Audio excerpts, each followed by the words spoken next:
আর এক ছেলে আর বড় ছেলে বড়বাজারই আছে। আর এই আপনার বয়সটা একবার বলুন। হ্যাঁ, বয়সটা? আমার বয়স 1947 সালের স্বাধীনতার ওই 2-3 মাস আগের জন্য। আচ্ছা, খুব ভালো জিনিস। মানে পরাধীন ভারতে আমি ছিলাম। আচ্ছা, আমি জানেন তো আপনি ভাইরাল হয়েছেন খুব। সে যা আমার ভাইরালের দরকার না, নেই। ভাইরাল মানে কি, আপনি যাচ্ছেন যে একটা গর্ব সবার,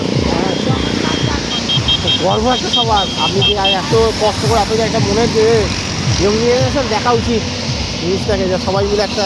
না, ব্যাপারটা হলো কি, শরীরটা হচ্ছে একটা যন্ত্র।